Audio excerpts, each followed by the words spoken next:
بسم اللہ الرحمن الرحیم یسبح للہ ما فی السماوات وما فی الارض الملک القدوس العزیز الحکیم هو الذی بعث فی الامیین رسولا منهم یتلو علیہم آیاتہ ویزکیہم ویعلمہم الکتاب والحکمہ۔ دیکھیے آپ، جیسے وہ آیت 3 دفعہ آ چکی تھی، یہ چوتھی مرتبہ ہے۔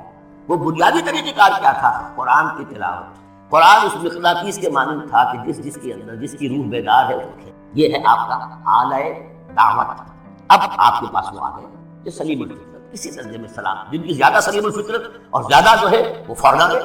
کچھ کو تھوڑا سا وقت لگا، پھر کچھ اور وقت لگا، کچھ اور وقت لگا، تو 12 برس میں مکے کی جو ہے وہ ہانڈی کے اندر پوری طرح بلو کر نکالا گیا۔ اور جو نکالا پھر ان کی تربیت، ان کی تعلیم اسی کتاب سے، حکمت قرآن پر بیس کر رہا ہے سارا قرآن۔ تربیت بھی قرآن سے، تزکیہ بھی قرآن سے، دعوت بھی قرآن سے، تذکیر بھی قرآن سے، تبشیر بھی قرآن سے، امداد بھی قرآن سے۔ تذکیر، امداد، تبشیر، اس سے دعوت ہو گئی، اور شفاء لما فی الصدور، دل کے اندر کی جو روح ہے ان کے علاج۔ یہ دل کا روح ہے کیا؟ دنیا کی محبت، اللہ کا مال کی محبت، اولاد کی محبت، سب کیا ہے؟ ہاتھی کے پاؤں میں سب کے پاؤں دنیا کی محبت۔ یہ قرآن نکال دے۔ هو الذی بعث فی الامیین رسولا منهم، وہی ہے جس نے بھیجا، اٹھایا امیین میں سے ایک رسول، انہی میں سے، یتلو علیہم آیاتہ، ان کو پڑھ کر سناتا ہے اللہ کی آیات۔ یہ وہ مقناطیس، ویزکیہم ویعلمہم الکتاب والحکمہ، تزکیہ۔ تلاوت آیات کے ذریعے سے غلط نظریات ختم ہوئے، غلط نظریات ختم ہوئے۔ ان غلط نظریات پر جن ہمارے اعمال کی بنیاد تھی، ہر عمل کے پیچھے کوئی نظریہ ہے، کوئی ویلیو ہے جو آپ کے ذہن میں ہے، جس کے تحت آپ کو بھاگ دوڑ کر رہے ہیں تو عمل کر رہے ہیں۔ وہ ویلیو غلط ہے تو عمل غلط ہوگا، ویلیو صحیح عمل صحیح ہوگا۔ قرآن نے ویلیو آپ کی صحیح کر دی، تو گویا کہ اب یہ برے اعمال، بری عادات، یہ جیسے پت جھڑ میں پتے جھڑ جاتے ہیں، خود ہی جھڑ جائیں گے۔ کیسے رہیں گے؟ اندر سے غذا ہی نہیں مل رہی، اندر کو جڑ ختم ہو گئی۔ یہ ہے ٹیسٹ۔ اور پھر تعلیم کتاب ہے، اب ہمیں سکھاؤ، احکام دو، اور بڑی گہری بصیرت والی بات ہے یہ سکھاؤ۔ وہ سب کے لیے نہیں ہے۔ اس کو وہ کہتے ہیں جیسے کہ ہمارے ہاں عربی مدارس میں بھی اب ہے شعبہ تخصص، خارج التحصیل تو تم ہو گیا، تخصص کرو۔ یہ اصل میں تعلیم حکمت جو ہے، یہ محمد رسول اللہ کی تعلیم کا اور تربیت کا شعبہ تخصص ہے۔ یہ سب کے مسئلہ ہوگا۔ ومن یؤت الحکمۃ فقد اوتی خیرا کثیرا یؤتی الحکمۃ من یشاء ومن یؤت الحکمۃ فقد اوتی، یہ اللہ تعالیٰ کا شکر۔ اس سے پہلے تو وہ کھلی گمراہی میں تھے۔ وآخرین منہم، اور محمد کو بھیجا ہے اللہ نے صرف اپنی کے لیے نہیں، اوروں کے لیے بھی جو ہے تو انہی میں سے پوٹینشلی، لما یلحقوا بہم، ابھی ان میں شامل نہیں۔ حضور سے ان کے بارے میں پوچھا گیا، حضور نے مجلس میں بیٹھے ہوئے تھے، سلمان فارسی ان کے کندھے پر ہاتھ رکھا، فرمایا حکمت اگر سریا پر بھی ہوگی تو اس کی قوم کا کوئی شک نہیں۔ اور کم سے کم یہ کہ تمام جو حنفی مسلمان علماء وہ سمجھتے ہیں کہ اس حضور کی حدیث کا مصداق امام ابو حنیفہ نے، پر اس میں کوئی شک نہیں کہ ایرانی قوم جو ہے بحثیت مجموعی بہت صحیح، فقیر، فلاسفر ایک سے ایک بڑھ کر، متکلم سارے کے سارے ایرانی ہیں۔ یہ ساری چیزیں کیا فلسفہ بنتے ہو چکے ہیں گھٹی میں۔ 3 مراکز رہے ہیں دنیا میں فلسفہ بنتے ہیں، ہندوستان، ایران، یونان۔ نمبر 2 پہ جرمنی آ جائے گا، اس لیے کہ وہ بھی ایرینز ہیں۔ یہ ایرینز ہیں، یہ حام کی نسل ہے میری طرف۔ اللہ تعالیٰ نے سام کی نسل کو چن لیا نبوت، حام کی نسل کو چن لیا حکمت۔ وآخرین منہم لما یلحقوا بہم، میرے نبی کی اس آیت کی صحیح تعبیر کیا ہے کہ ایک نیوکلیس، جیسے کہ اسٹرکچر آف ایٹم ہے، ایک نیوکلیس ہے، اس میں پروٹونز ہوتے ہیں، اور بھی بڑی بلائیں ہوتی ہیں، تو ایک سے ایک نکلی آ رہی ہیں۔ جب ہم نے فزکس پڑھی تھی تب یہ تھا کہ ایک نیوکلیس ہے، اس میں پروٹونز ہیں، پازیٹیو چارج ہے، اور پھر یہ ادھر جو ہے وہ اب الیکٹرانز چل رہے ہیں، دائرے میں بڑا ایٹم جو ہے وہ بہت سے دائروں میں۔ تو نیوکلیس اس امت کا امیین، بنو اسماعیل اور ان کے تابع اہل عرب سے، یہ نیوکلیس۔ پھر سب سے پہلے ایرانی آ گئے، پہلا جو ہے نیوٹرون، الیکٹران ایرانی، پھر رومی آ گئے، ادھر سے کچھ قبطی آ گئے، ایجپشن، ادھر سے آگے آپ بڑھے تو ہندی آ گئے، سندھی آ گئے، پہلے سندھی آئے پھر ہندی آئے، یہ سب ہیں اب مختلف دائرے، یہ بڑھتا جا رہا ہے۔ لیکن نیوکلیس امیین اور باقی سب آخرین۔ امیین میں سے چونکہ خود حضور تھے، لہذا ان پر اتمام حجت آخری درجے میں ہو گئی، لہذا ان کے لیے کوئی رعایت نہیں تھی، اگر ایمان نہیں لائیں گے تو قتل کر دیں گے۔ یہ سورہ توبہ میں ہے۔ آخرین کے لیے رعایت یہ ہے کہ چاہے تو اسلام لائیں، چاہے تو نہ لائیں، یہودی رہیں، عیسائی رہیں، کوئی رہیں، مجوسی رہیں، ہندو رہیں، سکھ رہیں، پارسی رہیں، جو چاہیں، لیکن نظام اسلام، غلبہ اللہ کا، دین ہم قائم کریں گے، تم رہو اپنے طور پر، ہندو رہو، یہ جاؤ۔ وآخرین منہم لما یلحقوا بہم وہو العزیز الحکیم، اور وہ عزیز ہے اور حکیم ہے۔ ذالک فضل اللہ یؤتیہ من یشاء، یہ اللہ کا فضل ہے، وہ دیتا ہے اللہ کا فضل۔ اس فضل کے بڑے درجے ہیں۔ سورہ بنی اسرائیل میں آیت پڑھی، ان فضلہ کان علیک، حضور سے خطاب ہے، سب سے بڑا فضل، سب سے بڑا فضل، سب سے بڑا فضل اس پوری کائنات میں محمد رسول اللہ۔ اگرچہ ان کا فضل کس طور سے ہوا ہے وہ آپ نے بارے پڑھی ہے، بچاؤ ہوا ہے، خون کے دھارے چھوٹے ہیں۔ اللہ کا فضل جو ہے دنیا میں وہ ناز و نام نہیں ہے، عیش نہیں ہے، آرام نہیں ہے۔ جس میں سب سے بڑا فضل تھا اسے یتیم پیدا کیا، بہت بس پیدا بھی ہوا ہے، باپ کے فوت ہونے بالکل مفلس اللہ، وہ تو مادائی حلیمہ کو کوئی اور بچہ ملا نہیں تھا، تو قرہ فال بنا میں من دیوانہ زدن ہو گیا معاملہ. لوگ جاتے تھے اچھے کھاتے پیتے گھرانوں کے بچے لیتے تھے، یتیم کو کون لے جائے؟ لیکن وہ یتیم پھر کیا بنا؟ دوسرے یتیم وجدک ضالا فہدی ووجدک عائلا فاغنی الم یجدک یتیما فآوی. پھر جو کچھ ہوا ہے سخت، آپ کا جو نوجوانی کا دور ہے سخت مشقت مزدوری. آپ کہتے ہیں میں قریش کی بھیڑیں بکریاں چند ٹکوں کی مزدوری پر چلایا کرتا ہوں، قراری درہم و دینار کی کراتی. بہرحال یہ دنیا کا معاملہ ہو. فرمایا وآخرین منہم لما یلحقوا بہم وہو العزیز الحکیم ذلک فضل اللہ. یہ میں بیان کر رہا تھا فضل کبیر بلکہ فضل اکبر ہوا حضور. پھر جو بھی محمد کے دامن سے وابستہ بہت بڑا، چاہے اللہ نے ہمیں پیدائش کے طور پر یہ نظر ہم اس فضیلت کا قدر نہ کریں اور وہ پھر راندہ درگاہ حق ہو جائے، وہ دوسری بات ہے. اللہ نے تو دیا، بل اللہ یمن علیکم ان ہداکم للایمان. تمہیں اس راستے پر ڈال دیا ہے اللہ کے بندو، تمہیں پیدا کیا وہاں تم نے پیدا ہوتے کان میں اذان سنی اور دوسرے کان میں اقامت سنی.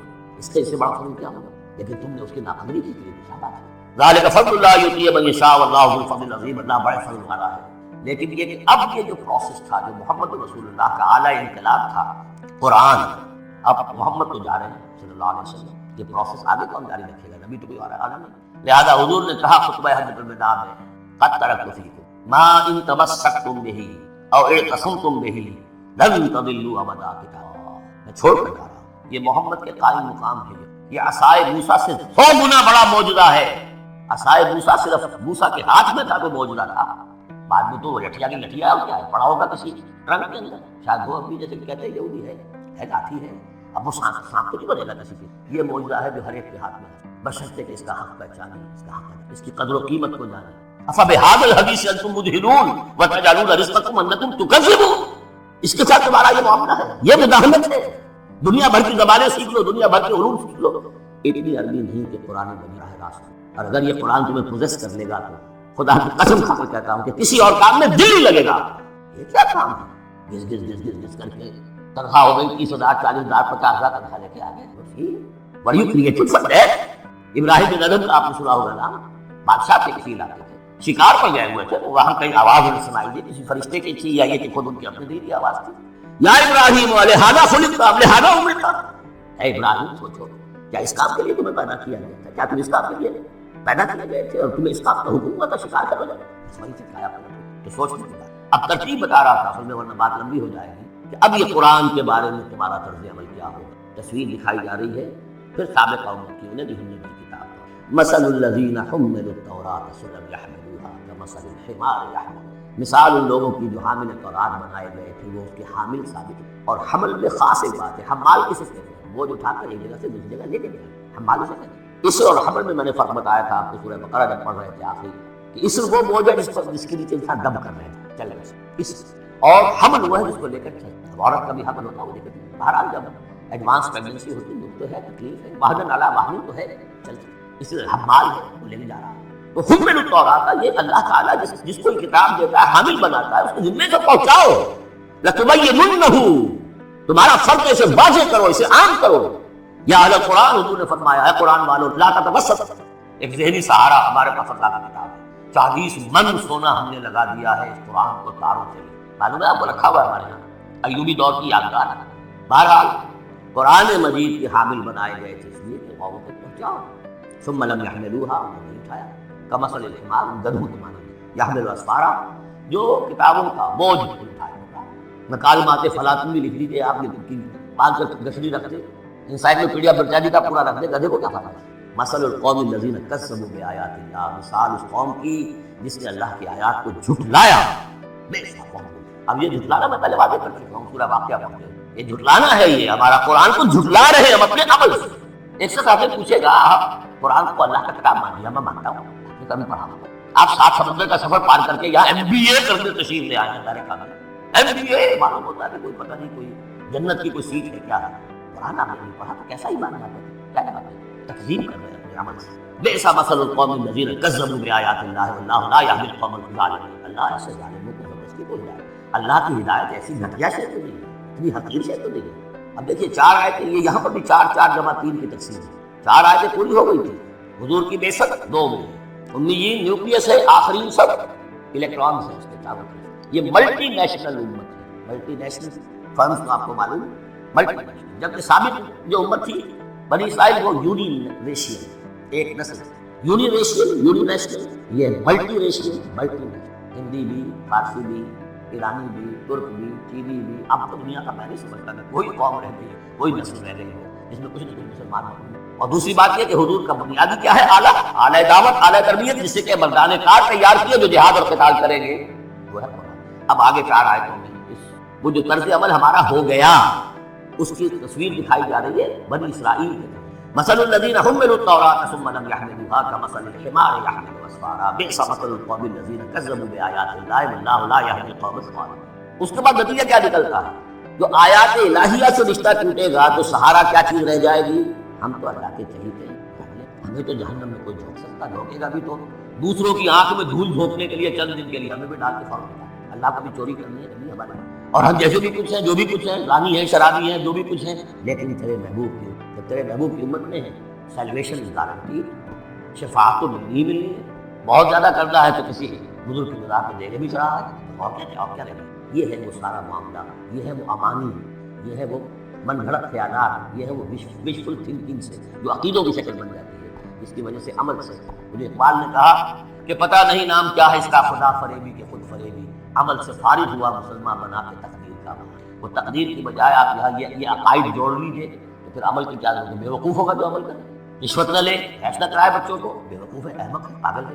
قل یا ایھا الذین ھادوا ان زعمتم انکم اولیاء للہ من دون الناس، کہہ دیجیے اے نبی، ہے وہ لوگوں جو یہودی ہو گئے ہو، اگر تمہارا واقعی یہ زبان ہے کہ تم اللہ کے دوست اور اللہ تمہارا دوست ہے، انظام تم ذوق کا لفظ اردو میں بھی بولتے ہیں، خیال خام کے بڑا ذوق ہو گیا، انظام تم اگر تمہیں یہ خیال خام لاحق ہو گیا ہے، انکم اولیاء للہ من دون الناس فتمنوا الموت ان کنتم صادقین، یہ سورہ بقرہ میں آ چکا مسئلہ۔ اگر ایسے واقعی خیال ہے تو تمہیں موت کی تمنا کرنی چاہیے، دوست سے ملنے کی آرزو ہوتی ہے یا ہجرت کی مثال چاہیے یا ہجرت چاہیے، ولا یتمنونہ ابدا بما قدمت، یہ ہرگز تمنا نہیں کر سکتے۔ کیوں؟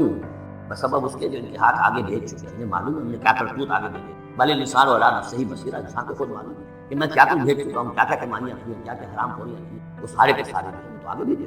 واللہ علیم بالظالمین، اللہ ان ظالموں سے قل اے نبی سے ان الموت الذی تفرون منہ فانہ ملاقیکم، وہ موت جس سے تم بھاگتے ہو وہ تم سے ملاقات خود فرما دے گی، تم بھاگتے رہو، انہ ملاقیکم، وہ آن کھڑی ہوگی سب، ثم تردون الی عالم الغیب والشہادہ، پھر تمہیں لوٹا دیا جائے گا اس ہستی کی طرف جو غیب اور شہادہ سب کا، جو تمہارے سامنے ہے اس کا بھی، جو تمہارے پیچھے ہے اس کا، جو بحیثیت نوع انسانی تمہارے لیے کھول دیا گیا اس کا بھی، اور جو تمہارے سے غیب میں رکھ دیا گیا، فَيُنَبِّئُكُم بِمَا كُنتُمْ تَعْمَلُونَ، پھر وہ تمہیں جتلا دے گا۔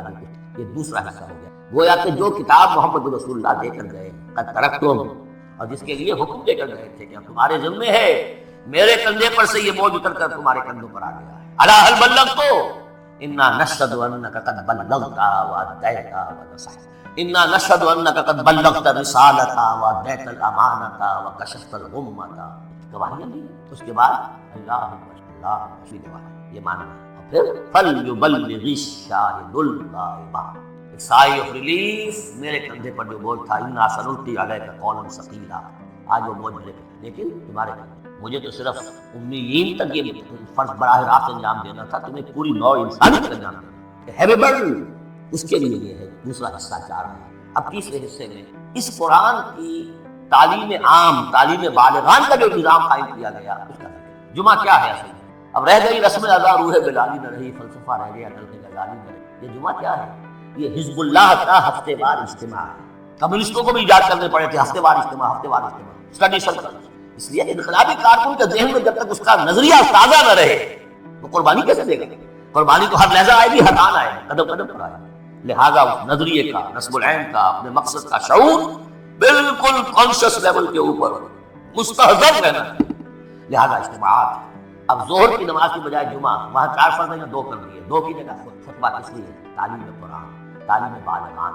دائرہ کالجز نہیں تھے، کتابیں نہیں تھیں، پریس نہیں تھے، چھاپے خانے نہیں تھے، آڈیوز نہیں تھے، ویڈیوز نہیں تھے، کچھ بھی تو نہیں تھے۔ ایک نظام ہفتے میں ایک دن ایسا نکال لو، اگرچہ پورا دن نہیں چاہیے، یوم سب کی طرح نہیں، نہاؤ دھو، اچھے کپڑے، خوشبو لگاؤ، آؤ مسجد میں، پہلی گھڑی میں آ جاؤ گے تو اتنا ثواب ہوگا جتنا کہ ایک اونٹ کے، ہم نے آنکھوں سے دیکھا ہوگا بچپن میں 7-8 بجے کبھی مسجدوں کے ہجوم ہوتے تھے، لوگ کون کرتے گاؤں سے، اسے گاؤں میں جمعہ ہوتا تھا۔ اب تو ایک خاص مسلک ہمارے ہاں جو آیا، انہوں نے 4 آدمیوں پہ بھی جمعہ کھڑا کر دیا، تو اب خام خواہ کو جائے گا کوئی آدمی جو مسئلے جامع نہ ہو، جو شہر نہ ہو، اس کے اندر کی کوئی حکومت کا ایک بڑا افسر رہتا ہو اس کے بغیر جمع ان مسئلوں کو چھوڑ دیجیے، آئیے جمع ہوئیے، کوئی نائب رسول منبر رسول پر کھڑے ہو کر وہی عمل کرے، یتلو علیہم آیاتہ ویعلمہم الکتاب، تاکہ یہ پروسیس اب ابدی ہو جائے۔ اس لیے جمعے کی یہ اہمیت ہے کہ فرمایا گیا کہ 3 جمعے بھی چھوڑ دو گے بغیر عذر کے لیختمن اللہ علی قلبہ، اس شخص ایسے شخص کے دل کے اوپر اللہ تعالیٰ مہر کر دے۔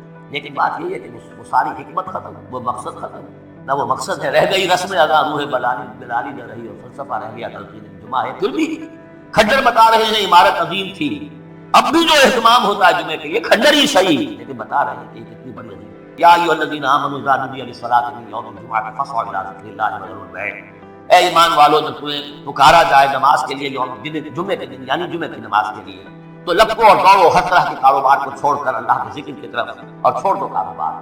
اور یہاں ذکر سے مراد نماز تو ذکر ہے ہی، اصل میں خطبہ ہے۔ ذالکم خیر لکم ان کنتم تعلمون، یہی تمہارے لیے بہتر ہے اگر تم علم۔ فاذا قضیت الصلاۃ فانتشروا فی الارض وابتغوا من فضل اللہ، یہودیوں کا جو یوم سبت والی وہ سختی نہیں ہے، صبح کا زیادہ وقت تو مطلوب ہے کہ لگے اس کام میں، لیکن جمعے کے بعد پھر آپ دائیں کے کام میں لگے، جب نماز ادا ہو چکے اب تم زمین میں منتشر ہو سکتے ہو، جاؤ اللہ کا فضل تلاش کرو، وابتغوا من فضل اللہ واذکروا اللہ کثیرا لعلکم تفلحون، اور اللہ کو یاد کرو کثرت سے تاکہ تم فلاح پاؤ۔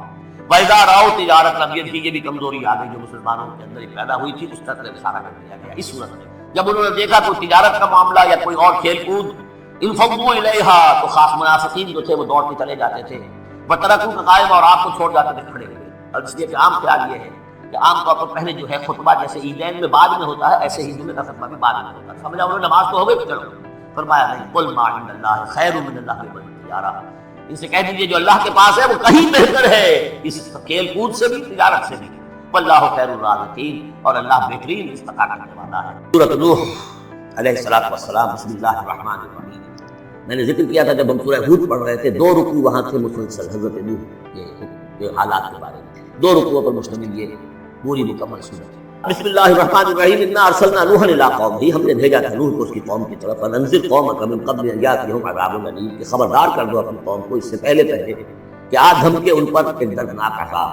قال یا قوم انی لکم نذیر مبین، کہا انہوں نے اے میری قوم کے لوگوں میں تمہارے لیے ایک صاف صاف خبردار کرنے والا ہوں، تیار کرو اور میری اطاعت کرو۔ رسول جب آتا ہے تو کہتا ہے میری اطاعت، نبی یہ نہیں کہتا، نبی کہتا ہے اللہ کے بندے بنو، اللہ کا حق مانو، متقی ہو جاؤ، یہ پرسنل میری اطاعت، ان اعبدوا اللہ واطیعون، اللہ کی بندگی کرو میری اطاعت، یہ رسول کا۔ حضرت یوسف نے نہیں کہا کہ پہلے میری اطاعت کرو، تم تخت چھوڑو میں بیٹھوں گا یہاں، تم کون ہوتے ہو؟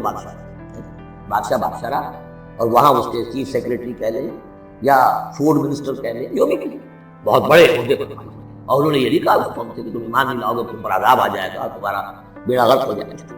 نبی جیسا کہ میں نے کہا بار بار، جو نبی کسی معین مشن اس کے حوالے نہ کر دیا جائے کہ جاؤ اس قوم کی طرف، جاؤ شہر کی طرف، اس وقت تک وہ نبی ہے۔ جب اپوائنٹمنٹ آرڈر مل جاتا ہے تو اب وہ رسول، اب وہ جائے گا تو کہے گا، اللہ کا نمائندہ بن کر جائے گا کہ میرا حکم ماننا پڑے گا۔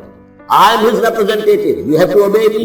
وَمَا أَرْسَلْنَا مِن رَّسُولٍ إِلَّا لِيُطَاعَ بِإِذْنِ اللَّهِ، وَمَن يُطِعِ الرَّسُولَ فَقَدْ أَطَاعَ اللَّهَ، جو رسول کی اطاعت کرتا ہے وہ اللہ کی اطاعت کرتا ہے۔ تو رسول اور نبی میں یہ فرق ہے۔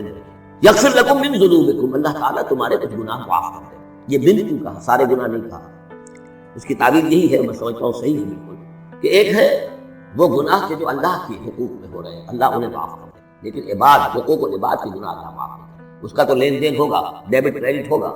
تمہاری کچھ نیکیاں ہیں تو ان بندوں کو دے دی جائیں گی کہ جن کے تم نے حق جو ہے غصب کیا، جن کی عزت پر حملہ کیا تھا، تہمت لگا دی تھی، ان کا اپنی کوئی نیکیاں دینی پڑیں گی، نیکیاں تمہاری نہیں ہیں تو ان کے کچھ بدیاں ہوں گی تمہارے کھاتے میں ڈال دی جائیں۔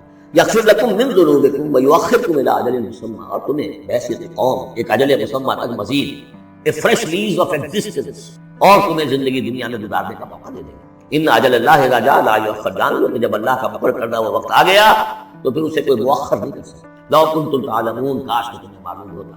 اب جو فریاد کر رہے ہیں حضرت نوح، ابتدا میں تو ان کی فریاد میں نقشہ ہے کیسے کیسے انہوں نے دعوت دی ہے، کس طرح اپنے آپ کو ہلکان کیا ہے۔ قال رب انی دعوت قومی لیلا ونہارا، انہوں نے اس کیا پروردگار میں نے تو دن رات اپنی قوم کو بلایا، رات کو بھی دن میں، فلم یزدہم دعائی الا فرارا، میری اس دعوت نے، تبلیغ نے ان میں سوائے فرار کے اور کسی چیز میں اضافہ۔ وانی کلما دعوتہم لتغفر لہم، اور میں نے جتنا ان کو پکارا، دعوت دی تاکہ اے پروردگار تو ان کو مغفرت فرمائے، جعلوا اصابعہم فی آذانہم، انہوں نے اپنی انگلیاں جو اپنی کانوں میں ٹھوس دی، واستغشوا ثیابہم، اپنے کپڑے بھی خوب مڑ لیے اوپر تاکہ کوئی آواز میری اندر نہ جائے. وَأَسَرُّوا، یہ سواد والا ہے اسرار، اور وہ ضد کی انہوں نے، اٹ گئے. وَاسْتَكْبَرُوا اسْتِكْبَارًا، انہوں نے استکبار کیا بہت بڑا استکبار. ثُمَّ إِنِّي دَعَوْتُهُمْ جِهَارًا، پھر اے پروردگار میں نے انہیں بلند آواز سے. ثُمَّ إِنِّي أَعْلَنْتُ لَهُمْ وَأَسْرَرْتُ لَهُمْ إِسْرَارًا، یہ سین والا اسرار. پھر میں نے ان کو اعلانیہ بھی پکارا اور خفیہ خفیہ بھی، علیحدہ علیحدہ جا کر پی پی کال بھی کی. فَقُلْتُ اسْتَغْفِرُوا رَبَّكُمْ، میں نے ان سے کہا اپنے رب کا استغفار کرو. إِنَّهُ كَانَ غَفَّارًا، یقین وہ بہت بخشنے والا ہے. يُرْسِلِ السَّمَاءَ عَلَيْكُمْ مِدْرَارًا، وہ چھوڑ دے گا آسمان کو تم پر دھاروں میں، یعنی بارش برسے. کہ معلوم ہوتا ہے کہ وہاں بھی کوئی قحط پڑا ہوگا، جیسے کہ مکے میں قحط پڑا جو ہم پڑھ چکے ہیں سورہ دخان میں، یا جیسے قوم فرعون کے اوپر قحط آیا تھا بالسنین. تو یہ قحط ختم ہو جائے گا، آسمان سے جو ہے موسلادھار بارش ہوگی. وَيُمْدِدْكُمْ بِأَمْوَالٍ وَبَنِينَ، اور تمہیں بڑھا دے گا مال میں بھی اور اولاد میں بھی، بیٹوں میں بھی. وَيَجْعَلْ لَكُمْ جَنَّاتٍ، اور تمہارے لیے باغات بنا دے گا. وَيَجْعَلْ لَكُمْ أَنْهَارًا، تمہارے لیے چشمے اور نہریں روا کر دے گا. مَا لَكُمْ لَا تَرْجُونَ لِلَّهِ وَقَارًا، کیا ہو گیا ہے تم اللہ کی عظمت کی امیدوار نہیں؟ یعنی ایک تو اللہ کی عظمت، اس کو تسلیم نہ کرنا، اس کو نہ ماننا، اور ایک یہ ہو اس کے معنی ہو سکتے ہیں تمہیں کوئی ڈر نہیں ہے کہ اللہ کی عظمت جو ہے وہ کہیں غصے میں نہ آ جائے اور تمہیں پکڑ لے. اللہ کی غیرت، اللہ کی حمیت، ایک حد ہوتی ہے. رسی دراز کرتا ہے پھر پکڑتا ہے، تو ان بطش ربک لشدید، اس کی پکڑ بہت ہے، تمہیں کوئی خوف نہیں. وقد خلقکم اطوارا، اس نے تمہیں بنایا ہے طریقے طریقے سے، درجہ بدرجہ. نطفہ تھا اور پھر علقہ تھا اور پھر مضغہ تھا. الم تروا کیف خلق اللہ سبع سماوات وجعل القمر فیہن نورا وجعل الشمس سراجا، ان آسمانوں میں اس نے رکھ دیا ہے چاند کو کہ اس میں اجالا ہے، روشنی ہے. وجعل الشمس سراجا، اور سورج کو رکھ دیا ہے کہ وہ ایک چراغ ہے. واللہ انبتکم من الارض نباتا، اور اللہ نے تمہیں اگایا ہے زمین سے جیسے اگایا جاتا ہے. زمین ہی سے یہ ساری روزگی ابھی ہے، زمین ہی سے تمہاری خوراک بھی آ رہی ہے، اسی سے تمہارا جسم بن رہا ہے، پل رہا ہے، بڑھ رہا ہے. لیکن یہ کہ اس کے اندر ایک اشارہ ان لوگوں کے لیے بھی ہے کہ جو وہ ارتقاء کے نظریے کو مانتے ہیں کہ جیسے زمین سے اگایا ہے اللہ نے، گویا کہ رفتہ رفتہ یہیں سے چھوٹے اینیمل پھر بڑے پھر بڑے پھر بڑے، جس کی کہ آخری کلائمیکس کیا ہے؟ Homo sapiens. واللہ انبتکم من الارض نباتا واللہ اعلم. ثم یعیدکم فیہا ویخرجکم اخراجا، پھر وہ تمہیں دوبارہ لے جائے گا اسی زمین میں، دفن کر دے گا. فیخرجکم اخراجا، پھر نکالے گا تمہیں جیسے نکالا جاتا ہے. واللہ جعل لکم الارض بساطا، اللہ نے تمہارے لیے زمین کو بچھا دیا بچھونے کی طرح، بستر. لتسلکوا منہا سبلا فجاجا، تاکہ چلو تم اس میں، بڑے کشادہ راہیں ہیں، شاہراہیں ہیں تمہارے لیے جو اللہ نے بنا دی. لیکن قال نوح، اب یہ فریاد ہے دوسری. ایک فریاد وہ تھی میں نے یہ دعوت دی، میں نے یہ دعوت دی، میں نے یہ دعوت دی، یہ کہا، یہ سمجھایا. قال نوح رب انہم عصونی، کہا نوح نے پروردگار انہوں نے میری نافرمانی کی. واتبعوا، اور پیروی کی ہے، من لم یزدہ مالہ وولدہ الا خسارا، اپنے ان لیڈروں کی پیروی کی ہے جن کے مال اور اولاد نے ان کے لیے سوائے خسارے کے اور کچھ نہیں بڑھایا. جو مرفہ الحال ہیں، مترفین ہیں، دولت والے ہیں، اور ان کو ان کی دولت نے، ان کی اولاد نے ان کو اور زیادہ سرکش کر دیا، اور باغی کر دیا، اور مغرور کر دیا، یہ انہی کے پیچھے چل رہے ہیں، میری بات سننے کو کوئی تیار. قال نوح رب انہم عصونی واتبعوا من لم یزدہ مالہ وولدہ الا خسارا ومکروا مکرا کبارا، اور ان لوگوں نے چال بھی چلی بہت بڑا، داؤ کیا بہت بڑا. وہ داؤ کیا ہے؟ قوموں میں ایک عصبیت پیدا ہو جاتی ہے، یہ ہمارے بزرگ ہیں، یہ ہمارے اسلاف ہیں، یہ اولیاء اللہ ہیں، یہ ہمارے جو ہے پرانے لوگ ہیں، ان کے نام پر ہم نے یہ بت بنائے تھے، یہ لوگ آ رہے ہیں ان کی نفی کر رہے ہیں. اس کی بجائے تم اپنے ان معبودوں اور اپنے بزرگوں ان کو مضبوطی کے ساتھ تھامے رکھو، ان کے ساتھ اپنے آپ کو، جیسے کہ اس سے پہلے آیا تھا امشو واصبروا علی آلہتکم، چلو چلو یہاں سے محمد کی بات نہ سنو، اور اپنے جو بھی معبود ہیں صبر کر کے ان کے ساتھ چلتے رہو. انہوں نے بھی ان کی رسمیت کو بھڑکایا. قالوا لا تذرن آلہتکم، دیکھنا کبھی چھوڑنا بیٹھنا اپنے معبودوں کو. ولا تذرن ودا ولا سواع ولا یغوث ویعوق ونسرا، ہرگز مت چھوڑنا سواع کو اور یغوث کو اور یعوق کو اور نسرا کو. یغوث کون ہوگا؟ جس کا غیاث، غوث جن کو سمجھا گیا فریادیں سننے والا ہے اور ہماری فریاد رسی کر سکتا ہے. یغوث، یہ اس کے بارے میں تحقیق یہی ہے کہ یہ بھی اولیاء اللہ تھے. ظاہر بات ہے کہ حضرت نوح علیہ السلام نسل کس کی ہے؟ حضرت آدم. پھر ان سے پہلے نبیاء ہوئے ہیں، شیش تھے، ادریس تھے علیہ السلام. تو ان میں اچھے لوگ بھی تھے، اولیاء اللہ بھی تھے. لیکن پھر جب کفر آیا، شرک آیا، انہی کی یہ ہے کہ کچھ تمثیلیں بنا دی گئی. پہلے صرف ان کو سلام کرتے تھے یا عزت کرتے تھے، ٹھیک ہے ان کی عزت کرتے ہیں. میں نے اپنی آنکھوں سے دیکھی ایک تصویر، باہر ٹاؤن لاہور میں ایک صاحب کیا، بڑے نیک آدمی تھے، بڑے متقی آدمی. میں حیران ہوا، میں ان کی گیا تو ایک تصویر لگی ہوئی تھی جس میں 3 بزرگ بیٹھے ہوئے ہیں، اور ان کا نام کیا ہے؟ یہ ہے معین الدین اجمیری، اور یہ ہیں خواجہ بختیار کاکی، اور یہ ہے بابا فرید شکر گنج، تینوں بیک وقت جمع ہیں، اور یہ کہ تصویر لگا کے اس کے اوپر ہار ڈالا تھا. یہی چیز بڑھتے بڑھتے پھر بتوں کی شکل میں جاتا ہے. تدریجاً ہوتا ہے، ایک دم تو نہیں ہو جاتا. یہ ملتان کی زبان میں کہتے بندہ تھیندے تھیندے تھی جاتا ہے، ہوتے ہوتے تھوڑا تھوڑا تھوڑا تھوڑا وہ کہاں سے کہاں پہنچ گیا پتہ نہیں چلتا کہاں سے کہاں پہنچ جاتا. تو مت چھوڑنا انہیں. ولا تذرن آلهتكم ولا تذرن ودا ولا سواعا ولا يغوث ويعوق ونسرا وقد اضلوا كثيرا ولا تزد الظالمين الا ضلالا. انہیں تم بہتوں کو بہکا دیا تو اے اللہ اب ان ظالموں کے لیے سوائے گمراہی کے اور کسی چیز میں اضافہ نہ کر. یہ ہوتی ہے آخری جب دل جل چکا ہوتا ہے، غیظ کی کیفیت ہوتی ہے دل میں. جیسے کہ حضرت موسیٰ نے کہا تھا پروردگار اب یہ ایمان نہ لائے فرعون جب تک کہ عذاب دیکھنا نہیں. اس لیے جو ستم کے پہاڑ ہم پر توڑے ہیں، اب اگر تو نے ایمان کی توفیق دے دی تو یہ تو پاک صاف ہو گیا، سارے گناہ معاف ہو جائیں گے. اب یہ ایمان نہیں، یہ معاملہ ہوتا ہے. ولا تزد الظالمین، اے اللہ اب ان ظالموں کے لیے مت اضافہ کر مجھے گمراہی. مما خطیئاتہم، اپنی ان خطاؤں کی وجہ سے وہ غلط ہو گئے. فادخلوا نارا، داخل کر اللہ کے سوا کوئی مددگار.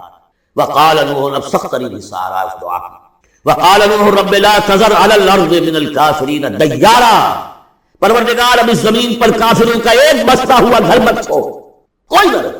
انک ان تذرہم، اگر تو نے ان کو چھوڑ دیا، یضلوا عبادک، یہ گمراہی کریں گے تیرے بندوں کو. ولا یلدوا الا فاجرا کفارا، ان کی نسلوں میں بھی اب فاجر اور کافر کے سوا کوئی پیدا نہیں. ان کی سرشت بھی کر چکی ہے، پرورٹڈ ہو چکی ہے. عام کولوکیل لینگویج میں کہا جائے اس کا بیج مارا گیا ہے. اب آئندہ کوئی خزی خیر کی توقع ان کی آئندہ نسل سے بھی نہیں. اس سے زیادہ سخت دعا شاید اللہ کے کسی بندے. لیکن یہ کہ نوح کو حق تھا 950 برس. تکمیل اور تدوین فن میں جو بھی حفیظ کا حصہ ہے، نصف صدی کا حصہ ہے، 2-4 برس کی بات ہے. 950 برس. انک ان تذرہم یضلوا عبادک ولا یلدوا، اب ان کی اولاد میں بھی نہیں ہوں گے مگر فاسق، فاجر اور نہایت ناشکر. رب اغفر لی ولوالدی ولمن دخل بیتی مؤمنا، پروردگار میری مغفرت فرما، میرے والدین کی فرما، جو بھی میرے گھر میں داخل ہو جائے ایمان کے ساتھ اس کی مغفرت فرما. وللمؤمنین والمؤمنات، اور تمام مرد اور عورتیں جو صاحب ایمان ہوں، جو کسی دور کسی زمانے کی ہو، پچھلی ہو اگلی ہو. ولا تزد الظالمین الا تبارا، لیکن پھر ابھی دل ہلکا نہیں ہوا ہے حضرت نوح کا. پھر ولا تزد الظالمین الا، ان ظالموں کے لیے تو اب اضافہ بٹ کر مگر بربادی اور تباہی.